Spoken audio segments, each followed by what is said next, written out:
everyone, Mike Palmer from Know Your Rights Group and Success Coaching International, back with our new muzzled Muppet icon, joining you here for the video to remind us how important our work is and how many people out there still need to get the message, because there's still a lot of people out there walking around like this. Crazy stuff. Anyway, just a heads up quickly that tonight's video update is going to be our second last for the year.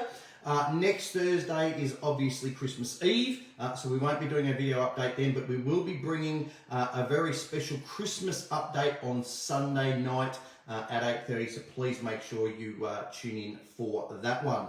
Now, there's been a few comments on some of the videos that have been posted lately. You know, can we please cover something other than, you know, COVID-19, because people are sick to death of hearing about it? And look, I absolutely wholeheartedly agree. I would love to be able to speak about something different, but unfortunately, even though most of the country has returned to some warped, twisted version of normal, there are still a lot of ramifications that are still coming up regarding everything that's happened with COVID, and a lot of people are still hurting, and a lot of people still need to hear this information because they're still searching for answers. Now, we've seen, you know, one of the prime examples that we've seen, especially over the last few weeks, is the entire shopping strips that have just been devastated because of these local councils' insane ideas to block off all the parking spots to allow some cafes and restaurants to have some outdoor seating areas.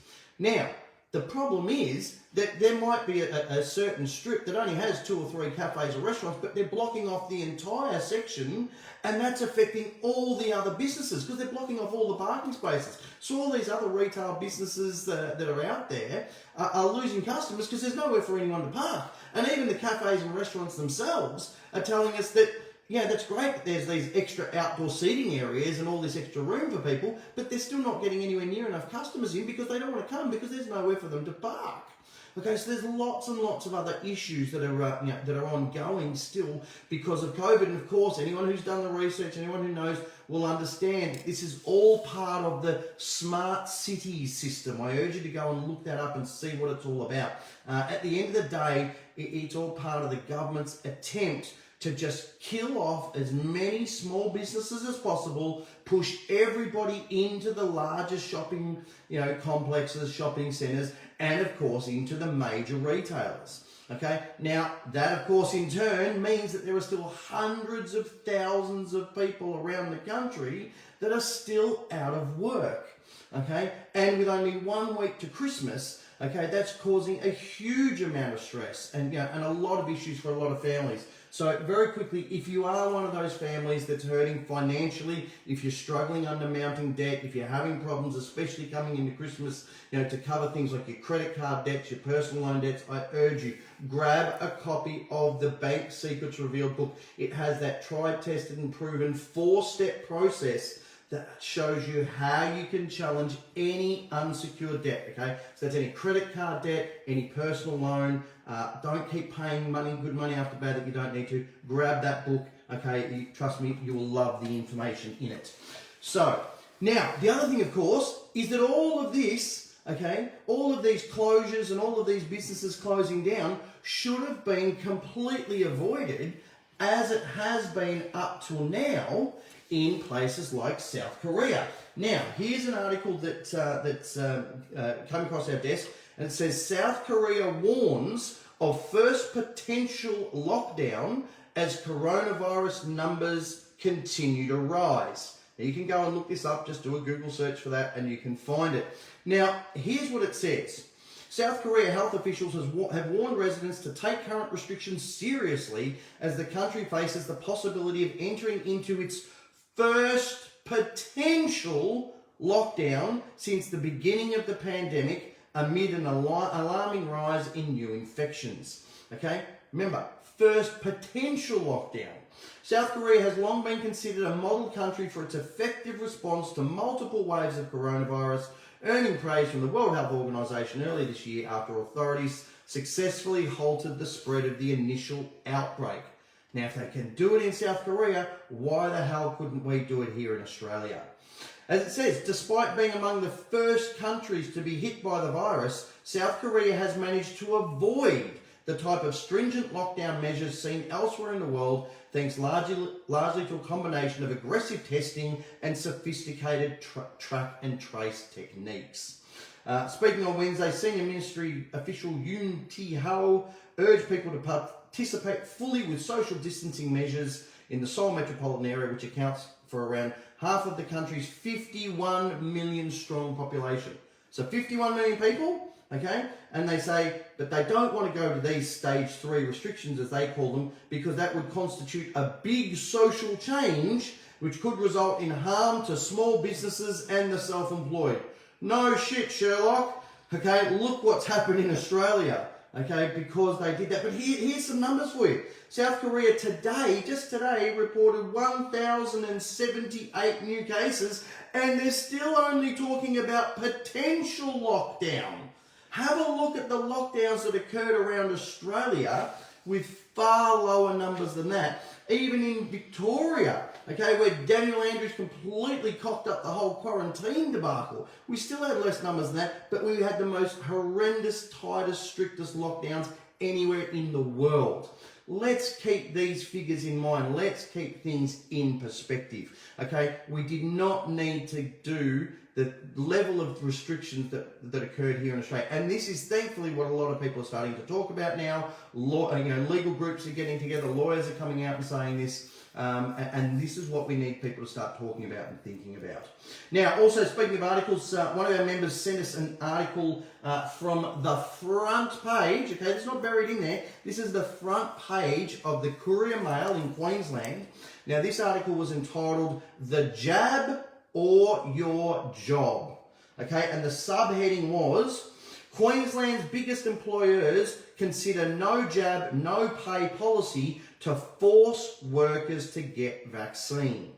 Now, the fact that they are plastering this all over the front page of a major newspaper is cause for great concern, because it just shows you the extraordinary lengths the media, the government, the powers that be are going to, okay, to try and condition people already now, okay, that they're going to have to get some kind of vaccine. Mind you, there's been no vaccine developed, and there's certainly been nothing that has had any long-term safety tests, but they're already trying to condition people that this is going to be the new normal. Okay, now that was reiterated on the radio on 6PR. And you can look this up. The other article is a members only article, but this one is entitled "No Job, No Jab, No Job. Could the COVID vaccine become compulsory?"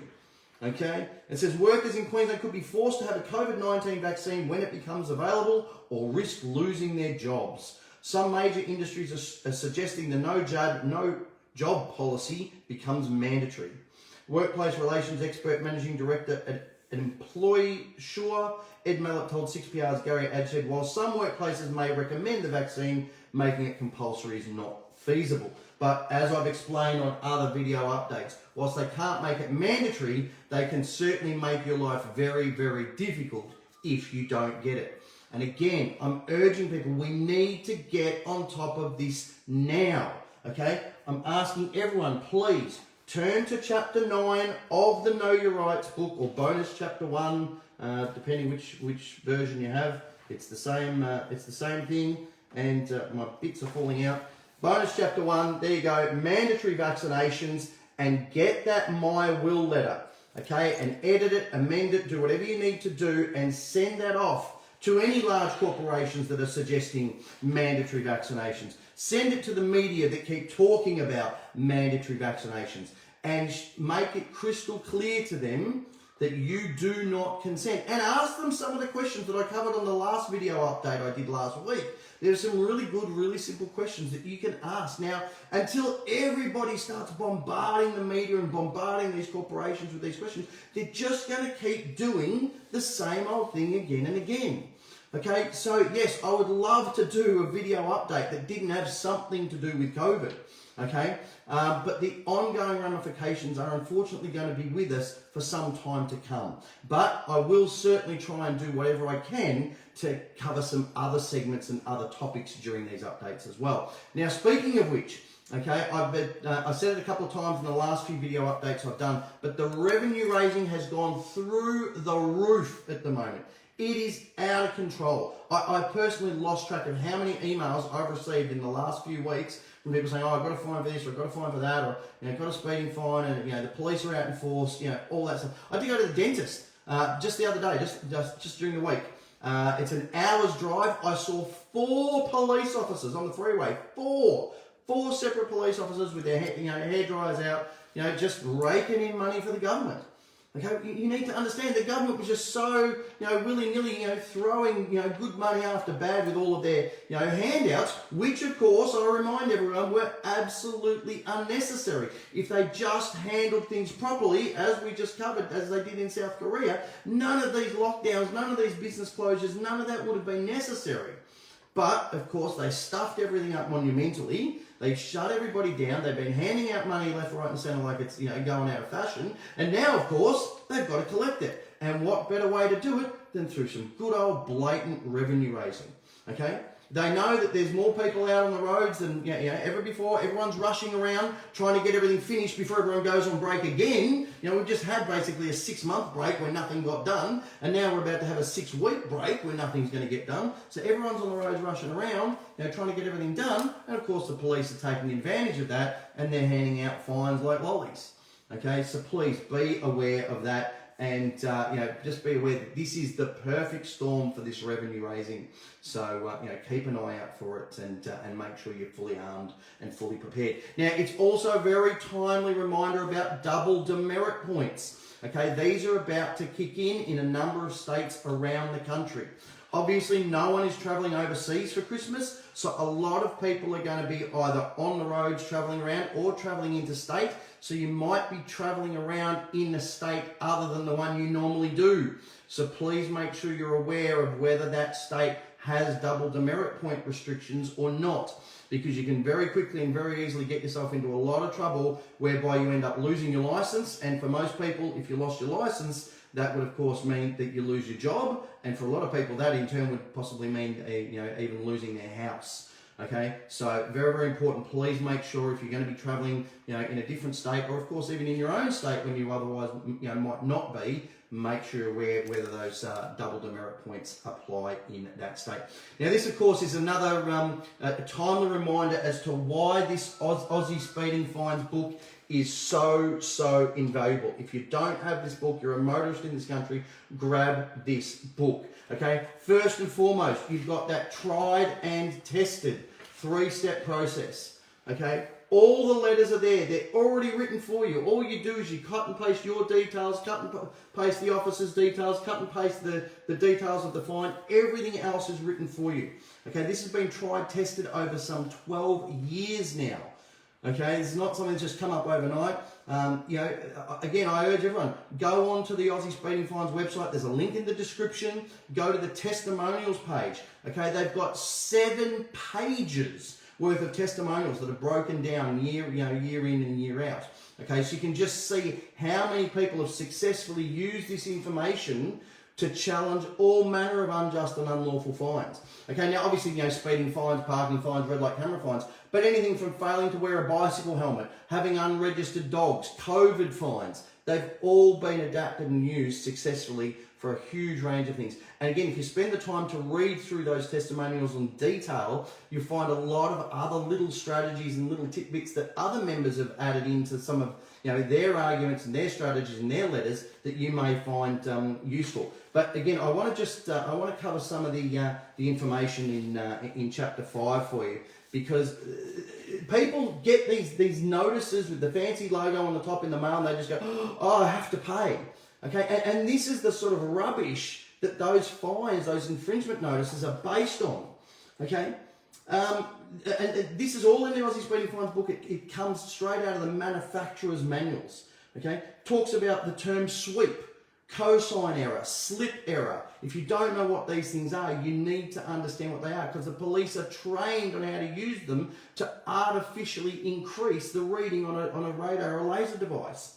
Okay? How's this? Under the heading of interference, there are many forms of interference that may affect the radar instrument. However, they are too numerous to mention. Too numerous to mention the forms of interference. Okay, this is what the manufacturers tell you. How's this? Under harmonics, the first source of interference, remember, there's too many to mention, harmonics refers to radar's tendency to occasionally process the wrong radio frequency. Okay, they tell you these things are accurate scientific devices, yet when you read the actual manufacturer's training manuals and you see how many problems there are with these things, it is absolutely mind-blowing. Okay, this, another one. This allows the operator to correlate the displayed target speed with the visual observations of the target vehicle, thus establishing the tracking history needed for introduction of the evidence into court. But of course, that's not what happens. The police are supposed to visually estimate the speed of your vehicle first and then check it with the device. But of course they don't. They sit at the bottom of the hill, they see the first car that comes over the hill or the first car that comes around the corner, point the gun at it and go bang. All of these fines can be successfully challenged. So please, if you're a motorist in this country, or you know someone who's a motorist in this country, as I said, Christmas is just around the corner. Grab a copy of this book and get that to them as the best Christmas gift they've ever received. So lots and lots of information in there. And of course, we would recommend that everybody grabs a copy of our book, The Essential Step-by-Step Manual for Understanding and Exercising Your Rights. There is a whole chapter in there on fines. There is the chapter on mandatory vaccinations. There is a chapter on dealing with local, governments, local councils. We talk about rates, we talk about the bank fraud. You've got the whole straw man concept that's explained in there. The Commonwealth Constitution, the foundation law in this land. It's all covered. So if you want the bigger picture and you want to truly understand your rights, make sure you grab a copy of that. Now again, it's a final reminder. I'm not going to say it again. Australia Post have said that the 19th of December, okay, that is Saturday, that is in 2 days' time, okay, we are away for the weekend, so that means any orders that you want to be guaranteed sent to you so that they arrive for you, a friend, a loved one in time for Christmas, must be placed before 3 p.m. tomorrow. Okay, they'll be sent out by express post, and that way you can ensure that you've got them for the Christmas break. Okay, so please make sure if you're yet to get any of those books. And again, remember our special bonus at the moment is anyone that orders the Know Your Rights book does get one of our special Know Your Rights tote bags. Anyone who orders any of our combo sets with all 3 books, they get 2 of those tote bags thrown in at no charge. So, but do get those orders in before 3 p.m. tomorrow if you want to ensure that they arrive in time for you or friends for Christmas. So I'm going to leave it there. I hope you all have a fantastic weekend. As I said, please make sure you tune in for Sunday night's update because we've got something very special, something very exciting to share with you. But until then, as always, we urge you all, please, to get informed, get fired up, and get proactive. Thanks, and I'll talk to you on Sunday.